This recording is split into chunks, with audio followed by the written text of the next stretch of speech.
everyone, welcome back to the podcast. We are coming to you today via audio, but also for anybody who is going to be watching on YouTube. How's it going? We've got a nice little setup going on here, joined by Matthew, as I introduced in the last podcast, although we didn't record that podcast, from a video standpoint. It was just audio. And I'm very, very excited to start recording these, not just audio, but video, starting to put some more stuff on Instagram, more stuff on YouTube, and I'm very excited for you to be part of it. So Matt, how are you? I'm very well, thank you. How are you? I am below average today, I'll be honest. Yeah, I'm below average. I'm not feeling great. I think everything's caught up with me, to be honest, the last 3, 4, 5 weeks. And we've had a lot of stuff going on with the family, all good stuff, just busy. It was my daughter's birthday on Friday, on Valentine's Day. I was over in the US towards the end of January, so that was brilliant, but just busy, like in terms of the travel before, trying to squeeze everything in before I go. Everything's backed up when you come back. So I've been trying to train a little bit as well. And I think probably everyone can hear by my voice I'm a little bit croaky. Sure. But how are you anyway? Yeah, good. No, I'm feeling all right. Yeah, but it's been a long week in work as well. So it's been. I think we're all feeling it a little bit, which is good. But and this time of year is exciting because for anybody that doesn't know, who's not in the golf industry, doesn't work in the golf industry, like this is an exciting time because new products are coming out. We've got lots of people wanted to test it against their old stuff, excited generally about all of the new stuff that's coming out. So it is a busy time for us.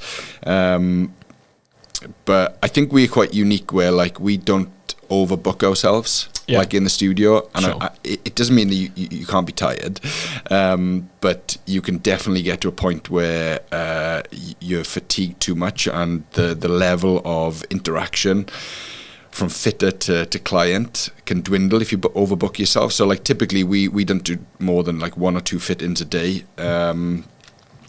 I don't think I've allowed anybody to book more than 2 sessions per day, which is good, and it keeps us fresh and it keeps us interested is the wrong word, but it just keeps us kind of like engaged in that session, which is good. So I thought today we can talk. I've got a big list of stuff that I want to get through. I've got some really good listener questions as well. Great. Did you see any of the golf like this morning, by the way? The live golf stuff? I didn't. Adelaide? I didn't know. I saw highlights of it. Some of it from... I actually saw some of it yesterday. I watched some of the Genesis as well, to be honest with you. But I haven't caught up on the golf this morning, no. How about yourself?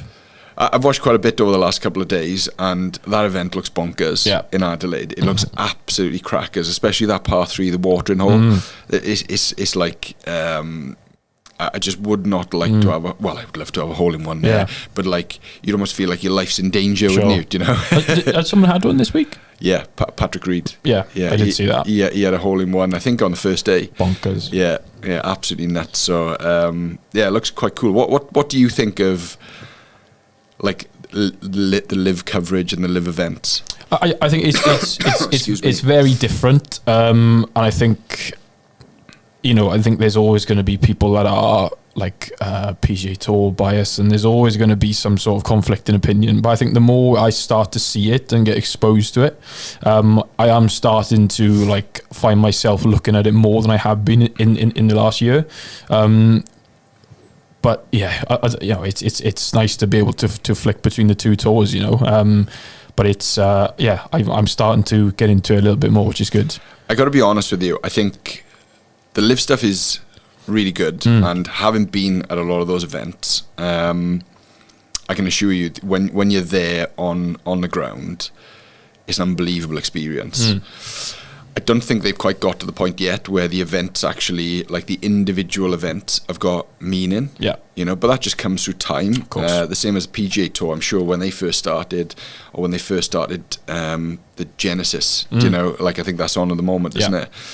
That probably didn't have much of a meaning in the first event, but now 20, 30, 40 years on, or however long that event has been going, it builds up history and it builds up prestige. But I've got to be honest with you, like when I watch it, and it just looks cool. Yeah. Do you know, it looks really, really cool, and it's definitely touching a different type of market. Definitely. And I think I've said this on the podcast before. My other half would be bored stiff if I took it to the Open. I wouldn't, and most golfers wouldn't. Yeah. But I think if I took it to a live event, and you know, you get more of like a festival kind of 100%. Feel to it, you know, with some really good golf mixed in the middle. Yeah. I think, was it last year you were at one of the events and you sent me a video. It literally was like a festival. Oh, it is. It was like you were in Glastonbury or something like that. Yeah. That's kind of like the feel that I get when I'm on site there anyway, and at least after the golf is finished. Sure. But you know, the events are still good, and you know, they're competitive, and you know, people say that the golfers don't try. No. You need to watch, and especially now where all 4 scores count towards the team. Yeah. Like, you know, it's different, and you know, there's a lot on the line now. Yeah. But I think it's going to grow and grow and grow, and I think it's going to get better. And it's definitely not going anywhere, is it? No, definitely. And like I said, it's been. I found myself looking at it a lot more in the last couple of months. So, you know, whether more people are going to be like that, then fantastic. I think the thing I like about it, and it's probably a little bit to do with kind of like the point that I'm at in life. I haven't got all day on a Sunday, or all day on a Friday, or all day on a Saturday to watch golf. I would love to. Yeah. But knowing that I can tune in even for the last hour, you know, where everybody's competing at the same time, it's not like you're going to miss somebody shooting 8 or 9 under earlier in the day that's on fire, you know, and there's going to be in contention. And for me, I find it quite convenient. But it'll be interesting to see what happens, you know, and see where it goes. Absolutely. So I thought what we would start with, Matt, and I've not done this before, I don't think anyway, is we'll have a little chat about what's in our bags at the moment and maybe why. Cool. So let's start top of the bag. Okay. Right. Let's go drivers. So what have you got in the bag at the moment? Wicked. So we actually put them on the table to talk about this. So driver wise this year, QI35. Predecessor to the QI10, which I used last year, so I was very lucky to get my hands on this one this year. It's one of the first ones that we saw last year, pre-release. I think we both commented on like, how good it looked. I think you were really a fan of it, weren't you? In terms of looks. Yeah, fan's probably the wrong word. Sure. So like, I personally think that this is the best driver that TaylorMade have released in a while. Yeah. Saying that, I don't think I could use it. Yeah. Right, and the reason why I don't think I could use it is because, and by the way, we've had some really good results with this in the studio. It's just my personal preference, right? Is that because I don't play a huge amount these days, I need something which is a little bit forgiving, but I'm still fussy in terms of the way in which it looks. And I think there's such a big difference between the look of the LS and the core head. I personally don't like the look of the core head, which is probably the one that I would need. Yeah. But yeah, I mean, you know, it's horses for courses, right? No, 100%. And also, I mean, I was using the core head last year, and I completely agree with you. It maybe is not as like aesthetically pleasing behind the ball. But yeah, you know, it's something that I can look past, and the LS head in the QI35 is nice, and it does suit the eye a lot better, but it's just not the head for me. So yeah. So stuck. Why isn't it the head for you then? I think potentially I am, the way I deliver it with driver, I always have been potentially on the lower side of spin anyway. So if anything, I'm trying to find a little bit more. And for me, it was just like an absolute dipper. And again, there's off centre strikes. I'm not the best ball striker in the world. I don't play as much as I'd like to, so any more help that I can get. A big thing with it though, which again I think is going to be popular, I think we touched on it in the last podcast, is you've got these 2 interchangeable weights. Yeah. So you got, I think it comes as standard with the 13 in the back, and then you've got the 3 in the front. So I flipped them around. So you've got the heavier weight forward in there now, just to optimize that spin rate a little bit more. Just comes out a lot more consistent for me. So I think that's going to be very popular for this head this year for a lot of players. But other than that, I've played with it a couple of times, and once it was hit it nice. It's good. Yeah. It's good. And I think like what I like about what they've done this year with the QI35 is not just about the product, it's how they've integrated it into the different launch monitors. So like with the demo clubs, I don't know anybody who knows this, but I'll point to the camera here, but on the face they've got like these little squares here. So this is just a normal product. The demo heads that we've got, they've almost got like they're almost like replacements for the stickers that you would put on the GC Quad for the GC Quad. So it just helps with face data and club head data. So that functionality is really good. They built in some functionality for a TrackMan as well, where now you can plug in the head.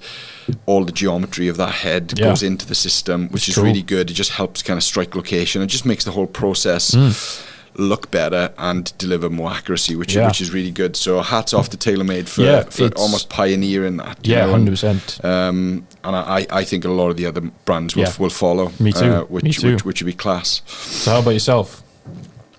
So I got fitted. Some people might have seen the I put actually my fitting video on YouTube, which I really enjoyed, by the way. It's one of the first fittings I've ever had for a driver, because I've always done it myself, you know, and I've never really had anybody kind of like lead me down a road with equipment. And I don't even know whether I did leave the fitter lead me down a road or whether I felt like I took over a little bit, which is just probably my instinct. But in my bag at the moment, I've got a GT2 10 degree. Like I said earlier, I've not played a huge amount, so I've probably had this since maybe July last year. I probably played no more than probably 4 or 5 rounds of golf with it. So I probably need to play with it a little bit more. I think I've mentioned before that the last driver I had, which was the TSR, is one of the best drivers I've ever had. I've set this one up a little differently, where we've gone for a Ventus TR Blue in this one, where I had a Ventus Black 6X in the TSR. The TSR used to spin a little bit, but I used to like it. I could hit it really, really straight. And when I've used this so far, it's been very good, don't get me wrong. It's spun a little bit less. And I almost feel like I just need to be playing a little bit more with this. So I think they're fantastic products, and I still one of those ones where, like, for anybody listening to this and they're going into a driver fitting, do not forget a Titleist. You know, 100%. We've got the new products from Callaway, new products from TaylorMade, Strixon, Cobra, Ping. Don't forget about this GT product, because this is fantastic. It really is. It is. But I think, like, for me personally, I've still got to get into this driver. I've not used it enough yet. Sure. I don't think it would take me long, mind, I've got to be honest. But my inclination was I probably would go back to my Ventus Black shaft. Cool. Rather than sticking in the blue, because it feels like a little bit soft. What about sleeve setting? Have you got it on? I always have it on C1, because I like having the face like open. I hate a ball that curves left. But it's really weird. I like it to start left. So my perfect ball flight is a ball that starts on the left-hand side and always falls to the right. So me having a face which is open allows me to aim down the left a little bit with a bit more confidence. And I just hate the look of anything which is square. Which makes it quite hard, because when you're dealing with retail product, like, a lot of them do look square. Sure. So somebody's trying to get into the shop here. If anybody can hear in the background that somebody is knocking. But yeah, we'll move on to fairway woods. Cool. So what have you got in the bag, fairway wood wise? So I've got a couple that I'll chop and change. So I went with the QI35 as well this year. So the tall head. So a bit of a rocket ship, that one. So you've got the interchangeable sliding weights, just to change that centre of gravity a little bit. It's an absolute rocket ship. So I'll be looking forward to using that one in the summer as an alternative fairway finder. And then as well, then I've got a 5-wood, trusty 5-wood. Nice. So an old, couple of generation old Ping now, in G425. Okay. So it's what was it? max head, lofted down slightly, so it's a bit of a stronger 5-wood, maybe a 4-wood you could call it. But it's just so easy to hit. It is just, you could be swinging it bad and it just gets up in the air. It's just they're popular, the Ping fairway woods. Brilliant. Not the best off the tee because it's so shallow. You know, there's always the fear that you are going to catch it high on the face. That's the danger of connecting your phone to Bluetooth during the podcast. I'm very sorry to anybody who is listening via audio. They might, or they probably will hear that as well, but that's okay. It's just nice. It shows it's raw, isn't it? So. Well, I guess. So that 5-wood is good, and it's been in the bag for a while, and it performs. Yeah. Probably won't leave until it breaks. And then I'll look for another one. Yeah, so my 3-wood in my bag, I've got a GT 13.5. Yeah. Anybody that's seen my fitting video will know I hate 3-woods. I was going to say, I do not use them. I've got it in the bag. I hit it quite nicely. Yeah. It probably goes a little bit too far, but I don't think, even if I got a 3-wood which didn't go as far, I still wouldn't use it, because what I find is they just look too small. Compared to a driver. The fairway woods just look too small when they've got the right amount of loft. Yeah. And then you go into that 13.5 then, and it looks like appealing, but it probably just goes a little bit too far. Sure. But it's a good fairway wood. But I'm just not a fairway wood guy. Give me the 2-iron all day long, and away to go. Yeah. I think what we might do, right, is rather than going right the way through the bag here, because I feel like we could talk for hours about our own equipment. Absolutely, 100%. I think perhaps what we'll do is we'll just do woods today, and then we'll move on to perhaps irons, wedges, gapping clubs, 2-irons, whatever's in the top of the bag, perhaps on the next session. It sure makes sense, because there's for myself there's a few things that I'm waiting on, so hopefully come a few podcasts we should be there we are, give it a chance to give them a go. So all right, cool, sounds good. So let's talk about, we talked about our products in the bag. Let's talk about some products that perhaps you've been impressed with so far. We don't have to go into these kind of like in a huge amount of detail. Raw is probably the wrong word, but just kind of like headline kind of products. What have you been impressed with so far this year? Sure. So we've had a bit of time now with all the new product, all the new drivers, and some of the stuff, the corresponding stuff that comes with that then. Sorry to cut over you here, right? But isn't it interesting? I've done loads of fitting so far. Yeah. Have you used everything? Because I haven't. No. I had to think about that. No, I haven't. Yeah. So like, the context on this for everybody who's watching or listening is, out of the products that we've tried so far, I mean, we're only kind of like, probably 4 weeks into testing. And I've not used a huge amount of the Ping product yet. No. Do you know? Some of it, don't get me wrong, but I've not used all. It's probably going to be like another 3 or 4 weeks until we've got like a really good idea. And this is why I'm pitching it as kind of, so far, what have you been impressed with? Not necessarily out of everything that's available at the moment, what's the best? Sure, yeah, 100%. So yeah, carry on. No, you are right. So like in terms of so first-hand experience, fair bit of Callaway. Okay. So we've done some stuff with the new drivers. I fitted one of those yesterday. It's good. Yeah, I think they look great. One of them was a little bit of the customer was using last year's version. He just wanted to look at the new head. But again, we had a good test with that. Some of the fairway woods. So the high launching 3-woods, so like, again, you could call it a 4-wood, always popular with Callaway. They sit really nice shallow head. They've been really, really good. Some good stuff with the irons as well. The Elite irons, so not necessarily some of the other ranges, the Apex range, the irons that came out with the driver. They look the part this year. Still strong, so the 7-iron still comes in at 29 degrees, so it still sits within that kind of game improvement iron. But in terms of looks and how good a player's distance iron can look, they do suit the eye very well. They look a lot more premium than last year's AI Smoke. Yeah, and I think a lot of that comes from like the fact that there's not a lot of colour on them. Yeah. It is chrome and it looks classy and it doesn't look like it's going to age. And for that reason, I think they're going to be hot this year. I think that was one of the pieces of feedback that we got last year from a lot of customers is when we give them like an AI Smoke eye, and it performed really good. Yeah.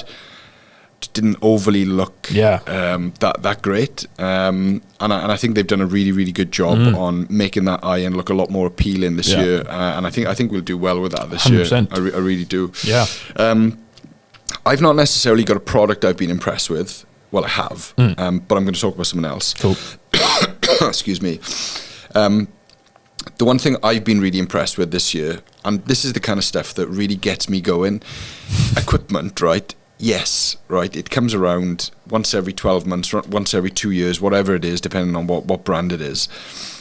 And I'm not saying it's same. I always get interested in it, but I don't get overly excited by it. However, when a company changes the sleeve of a product, right, that for me then starts to make it really exciting, and because it effectively gives you different options within that product range. And the sleeve that I've been really impressed with this year is actually the Cobra sleeve, and I think as complicated as it looked when I first looked at it, because there's literally so many settings, when you actually just break it down, and for any of the consumers that are listening here, don't worry about like getting to know the sleeve and understanding the settings. Leave the fitter do it for you. You know, that's what kind of like we are here for. Yeah. But it is brilliant. You know, it gives you more options. It gives you, you know, more of an opportunity to dial things in small increments. Yeah. So as an example, the TaylorMade sleeves, a lot of people don't know this, right? So the 2-degree sleeve that they use, and this is not me bashing TaylorMade, it's just talking facts about how their sleeve works, right? Their 2-degree sleeve, when you nudge it from the standard setting, so either standard upright or standard, to the first setting, you pretty much move at least 60 to 65% of the sleeve's value in loft. So it's not a case of, it's not divvied up into kind of like 3 equal sections.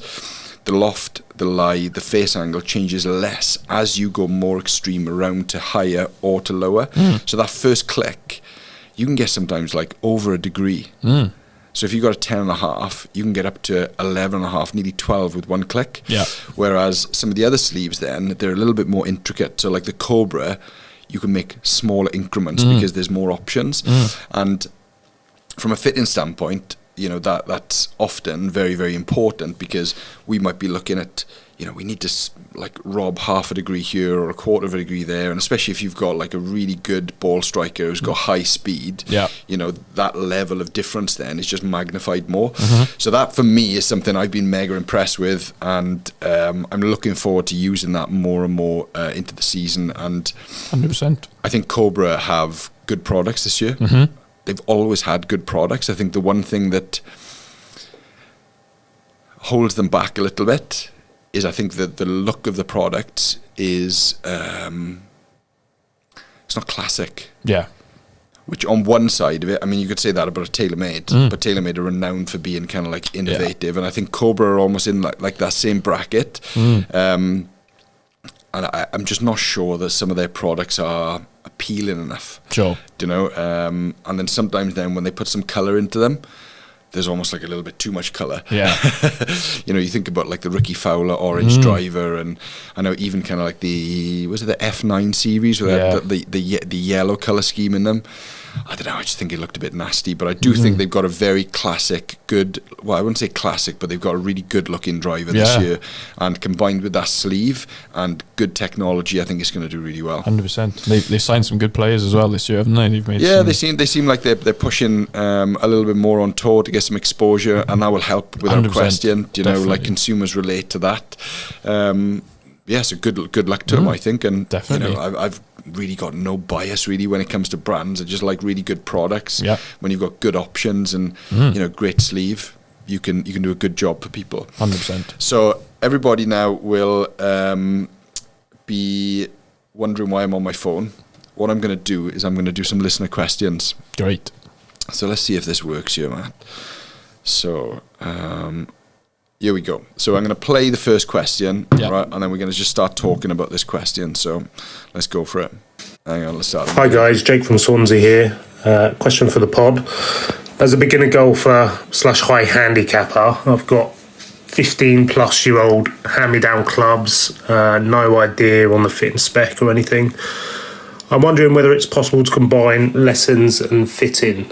I'm looking to take golf more seriously this year. I don't really want to buy brand new clubs until I've had a fit in, but at the same time, I don't want to be fitted with a terrible swing.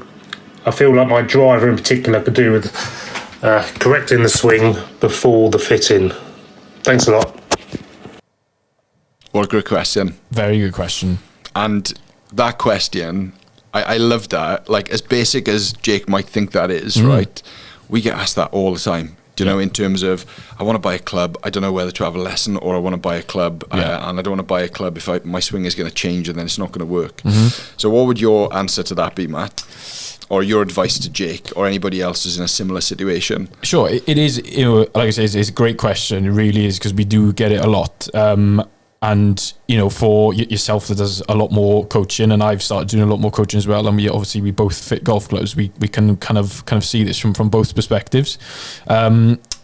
We talk about it a lot as well. So in terms of timing, timing your fitting to be best for you, and during that period where you are doing some coaching with a local coach or whatever, and you are doing some practice and making some changes, your golf swing and your goals, what you're trying to achieve, I think you said it in this way before, is a bit of a moving target.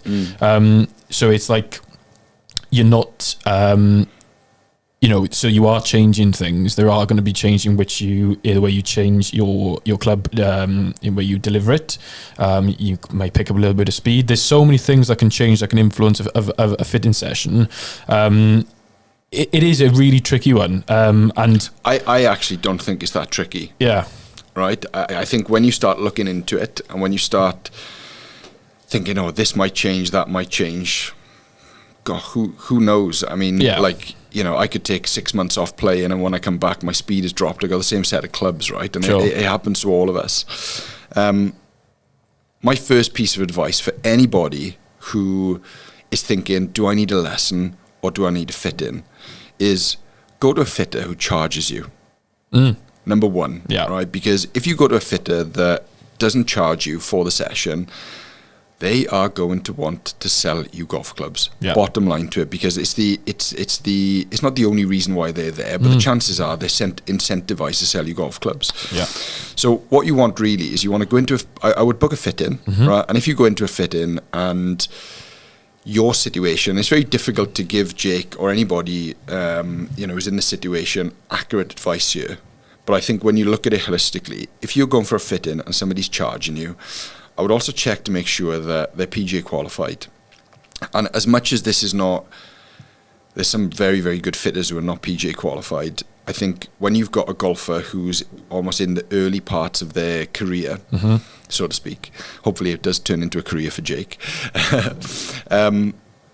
You know, you need somebody to look at it from a coaching and from a fitting perspective, and to give you really solid advice based on the fact that you want to improve, you're willing to spend some money on golf clubs, and for the next 2, 3, 4, 5 months, what are the best steps for you? Do you know? And I think having advice off someone who's got context and can coach and can fit, and probably somebody who is not really gonna be inclined to sell you something rather than just giving you the best advice, I think that's very, very important. Number one. So that would be my first piece of advice. Second piece of advice, I would say, going on your point, yes, you are going to be a moving target, and early on in your golfing kind of days, you are going to be a bit more of a moving target, depending on how seriously you take it. So if you start playing golf and you start playing 4 or 5 times a week, within 6 months or a 12 month, you're going to be a very different golfer. However, it doesn't mean that you should avoid getting some really good golf clubs. And I think, you know, if somebody looks at your speed and they can say, right, okay, and they look at your height and they can say, right, for you to improve and for you to get to the next step, which for that player might be getting down to 15, it might be getting down to 20, it might even just be getting a handicap. What you're going to need is you're going to need this. However, I think within 2 years, you're probably going to need to start to either add clubs or change the clubs. And I think the key for someone like Jake as well, you don't have to buy a full set. No. You really don't have to buy a full set. And I think sometimes early in your golfing days, it's a really good idea not to have a full set. Learn some skills. Learn how to hit a shot with a 7-iron where it's a little bit less. Or, you know, grab a sandwich where you need a little bit more loft and try and add a bit more loft and try and learn those skills. You're not going to be successful at it all the time, but I think it's a good piece of advice. So I think 100%. First things first, don't stress about it too much. Book a fit in with someone who has got knowledge on both sides of it, is going to give you honest advice. That's I think the main thing. Yeah. And just talk to your fitter, talk to them about your budget, talk to them about not just your budget in terms of how much you've got to spend right now, but how long you want them to last as well, because that will dictate kind of like the advice sometimes as well. If you're somebody that says, look, I've got 800 quid or I've got £1,000 I want to spend now, I don't mind if I improve rapidly, I don't mind changing my clubs in 18 months or 2 years time. That will change the advice, as opposed to I've got £1,000 and I need these to last me 10 years. Yeah. You know? Yeah, 100%. It does change the dynamics a little bit. So just be honest with your fitter. Like I say, go and pay for a fit in, and for anybody who's in Jake's situation, I think they're going to be good. Definitely. Have you got anything to add to that? I think you've covered it very well. Like I said, there's certain stuff you don't need to necessarily be swinging at your best or striking it throughout the session. There's so much stuff that you can fit for where you don't even need to see a lot of it. And in terms of an improvement at that level, getting clubs that are the right length, potentially something that's the right flex, it's only going to enhance that improvement. I agree. And the one thing which I haven't mentioned, which I'm going to get you to talk about, is like Jake might be thinking, I don't want to go into a fit-in and hit loads of bad shots. Yeah. What do you think about that? We love bad shots. Bad shots are good. We like to see them. We need to know what's happening on the golf course. It's not all about the ones that we really hit well. So good shots are good, and we like to see them. So it's not a problem at all. It's something that it kind of rounds off a good session, because we know what happens on a good shot, what happens on a bad shot. I can assure you, and this is aimed directly at Jake and anybody who's thinking they're not swinging it great, or they're not, they need to improve before they go for a fit in. Don't worry about it. A good fitter wants to see your good stuff. He wants to see your bad stuff. He wants to see all the stuff in between. And really, it doesn't matter the ratio. Yeah. As long as you see some of the good, some of the bad, some of the in between. If you hit more bad than good, yeah, it's all right. And it does allow the fitter, as long as they're pretty good, it will allow them to give you really well-rounded information, even in terms of, look, you want to hit a draw, your club path is 3 degrees left. You need to work on that. That's a bit of a swing issue, So like it is good. It is good. Absolutely. So hopefully that answers that question. Yeah. Thanks for your question, Jake. Yeah. Well done, Jake. Let's find the next question. Ready for this? Absolutely. Hi guys, just wanted to get your thoughts on fairway wood shaft length. In particular, 3 woods kind of playing towards more like 5 woods, or even creating like a 4 wood. Seeing a trend more with on tour and with some of the YouTube creators around the shaft length. So wondering what your thoughts are on that, and the benefits of it. Thanks. Another good question. Really good question. Really, really good question. Go on, you lead on that one. What's your thoughts? Well, yeah, so it's like, so it was more shaft length he was talking about, not necessarily like club setup, wasn't it? So, yeah, and in terms of fairway woods, if I like bring this back to where we saw at the start, so this year with my driver compared to last year, I've played my driver much shorter. So last year I was at 45.75 playing length, which is deemed as standard length within TaylorMade drivers. This year now I'm down to 45. And for anybody listening that doesn't understand kind of like how much of a jump that is, 3/4 of an inch, it's a big jump. Yeah, 100%, and it's not as if like there was a few reasons behind it. I think my bad shot with driver, if on my sort of bad strike pattern is heel. So I was just trying around. So I was trying a few different things. I tried something a little bit shorter, just to see if I can move that strike pattern a little bit more central.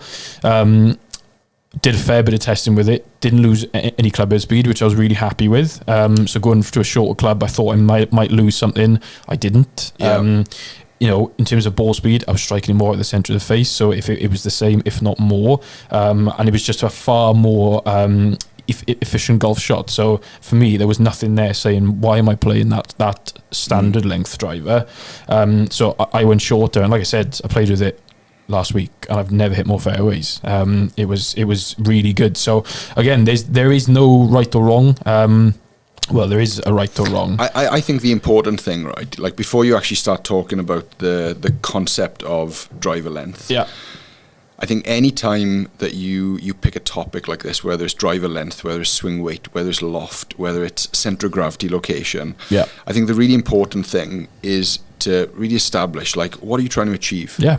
Like, first and foremost, what are you trying to achieve? So if shaft length for driver 3 wood, 5 wood is on your mind, before talking about the benefits of doing that or the drawbacks, what are you trying to achieve? So if you want more accuracy, really, really good idea. Yeah. Right? Start looking at that without question.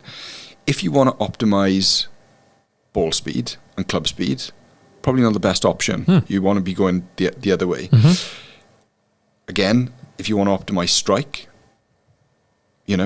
really good option. Yeah, for me, it worked. I didn't change much. Yeah. So my driver, even though we didn't go into the spec of the driver, we just talked about kind of like the head in general earlier. My driver's 45.25 end of grip, so half an inch shorter. I've played half an inch shorter probably for the last 10 years, but I only went shorter, right, when I started working on tour. Yeah. And when I started seeing how many tour players were using shorter drivers, I was like, well, I'm not a great driver of the golf ball. I can generate a bit of speed. Yeah. I've always felt like driving's probably the weakest part of my game. Why the hell am I like using a driver of full length? So I chopped half inch off it, and honestly, it feels better.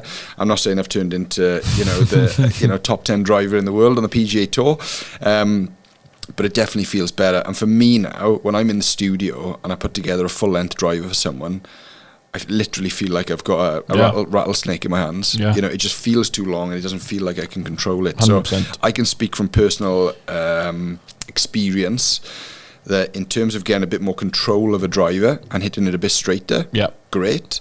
If I wanted to hit it longer, I'd probably be going longer with the shaft, and I'd be looking to up my speed. Yeah. But at the same time, then I've got to give back the accuracy card. Yeah. And it's just that give and take.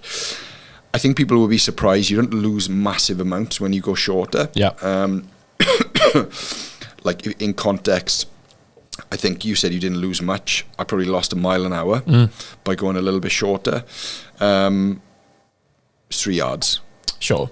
Not bothered. Yeah. Couldn't give a monkeys. No, not at all. 3 yards is neither here nor there, because you can lose 3 yards just from having a soft bounce, or it's really hard to quantify 3 yards on the golf course. Yeah. But just having that confidence over the golf ball is really good. I've done exactly the same with my fairway wood, even though I don't use fairway woods that much. It feels miles better with it being a little bit shorter. And for me, it actually makes the head size look a bit different. Yeah. And I know that's a bit bonkers, right? No. But when I actually make the length of the driver and the fairway wood shorter, it makes the head seem bigger. Yeah. Which is a bit crazy, but that for me is another reason why it installs a bit of confidence. 100%. So I think, to answer the question, it is very popular. I think it's more popular for players who want accuracy over distance. Again, I don't think that you're going to lose massive amounts. But if you're a really straight driver of the golf ball and distance is an issue, you don't need to go shorter. And if you can strike it fairly consistently, then that's great. But I think what you're saying is just understand what you want to achieve. Absolutely, and it's the same. It's the same with anything. And then from there, then you can sort of dive into a different direction. Yes, you could go through the benefits, but again, if it's not something you're trying to do, then maybe it's not the best option. Yeah. I mean, we built drivers in our studio in the workshop for a player over the last couple of months. His driver's the same length as yours, 45. Yeah. The 3 wood is 43, is shorter. The 5 wood is even shorter again, compared to standard. So it does happen. It's very common. And I think in terms of the practicality of doing it, the thing I would do is find a decent club builder, get him to whip off the grip, take a quarter of an inch off, put the grip back on, go and try it. Maybe put a bit of lead tape on the driver if you need to bring the swing weight back up a little bit.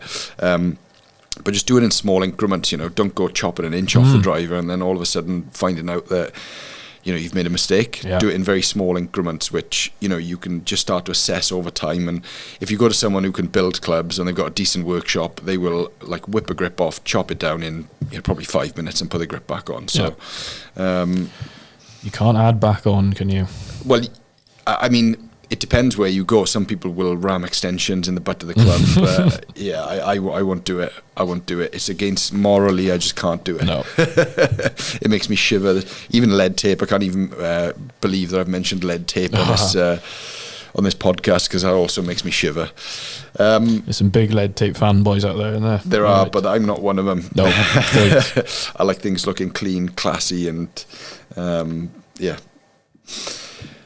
Okay. Great question again, though. Yeah, really good question. And for anybody listening that wants to send in a question, you can go onto our Instagram page, TorFitGolf59.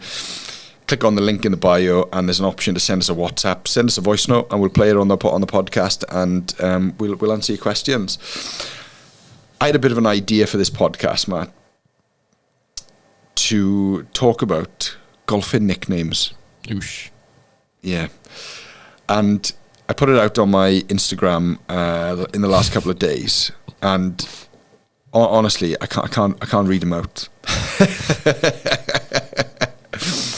There's some half decent ones in there, but there's some filth in there as well. And I think, like, considering our audience, I think I underestimated kind of like how non-golfy some of these nicknames would be, do you know, and how they might be related to golf in a way. Yeah, I'm sure they are. Yeah, they are. But it doesn't sound like, and certainly like I would be very conscious for some of our viewers and listeners now who might be junior golfers. I start talking about kind of like things that we don't need to be talking about. So my idea was really good. Maybe we will do it again, perhaps. But yeah. We're going to sack that one off for now anyway. We're going to park it. I have actually wrote all of the answers down, and thank you to anybody that sent in their nicknames as well. How about yourself? You've got a pretty good nickname. If you're just going to go through one of them. Well, my nickname. Yeah. Well, I've got a few. Yeah, you know what I'm thinking of. Yeah, go on, go for it. Tom Bomb. Tom the Bomb. Tom the Bomb. That's what a lot of people know me as. I would love to say it's because of how far I hit the golf ball. But I think we'll probably just leave it at that. Perfect. I actually don't know the reason why. I just think it's like a rhyming thing more than anything, you know. But yeah, I can give it a rip, but I'm not Bryson DeChambeau, you know. Anyway, that takes us to almost 45 minutes, Matt. Anything else that you want to talk about? Anything that we've missed? No, I think it's good set podcast to start with in terms of the first one that's being filmed. I think it's been good for some great questions. Yeah, keep the questions coming. Absolutely. You know, anything on new products, anything on sleeves, shafts, grips, anything, tour players.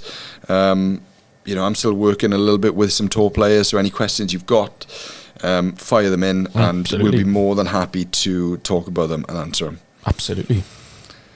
Until next time, adios. See you soon.